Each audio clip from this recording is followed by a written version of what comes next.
Hey guys, Joshua Peterson here, Peterson Electric. It is middle of May in 2024.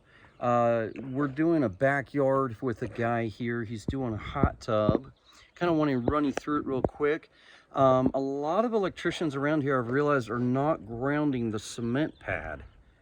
If you can prevent that before you pour, your cement guy does not care, and nor does he want to care, nor does he know, nor will he admit to care to know. So it's really important, guys, if you're pouring a brand new cement pad, that you put in your at least a number 6 bare copper solid ground wire. Okay, that's important to make sure that you have your equal potential grounding and 630 dot. I think it's 130C. Don't quote me on that exactly. No, 650.130C. So it talks about equal potential grounding, and that's in the 2023 code. Okay. So anyways, I just want to show you real quickly.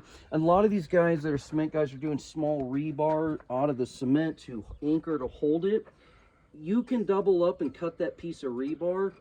But then over here, I asked them, since I can never be here at the same time the cement guy pours, I did ask him, don't put your mesh down. He's doing mesh before I do my dirt work. I have a lot of dirt work, so the customer's gonna bond that for me, or the cement guy. I talked to him. Now, if you're gonna be putting in a fire pit pad and ordering it, it's usually 60 by 36. You got to get your gas here.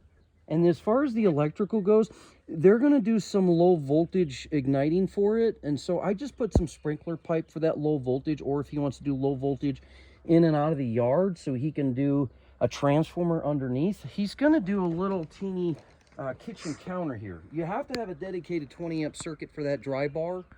Okay, and then I brought another dedicated circuit to that outlet there.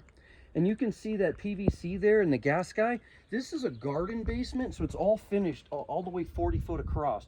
So we had to fish our EMT conduit in and then put our fish stick and then pull the wire through. So we didn't have any drywall damage.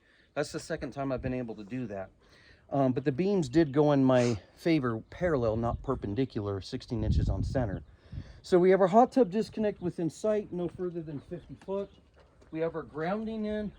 We did a UF cable with a PV schedule 80, and we did our slip conduit here, then with schedule 40 back up to an 80, and then into a bell box that's going to be underneath the counter there. Okay, I don't know if he's going to cover the gas regulator with the counter. Customer's going to build it himself right there, and then put, I guess, some kind of slab on there. So we got to talk about outlets if I'm going to do a pop-up, but they're not technically wet rated, so he's probably just going to have to stick with the backsplash there that I've got to talk to him about when I do the hot tub and hook it up.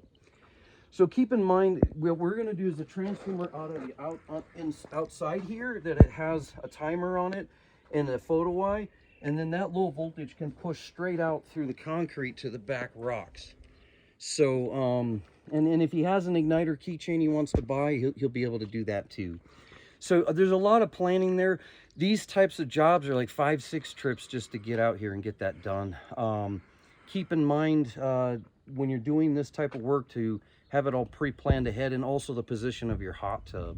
But yeah, if you have any questions on that, feel free to give us a call. Thanks a lot.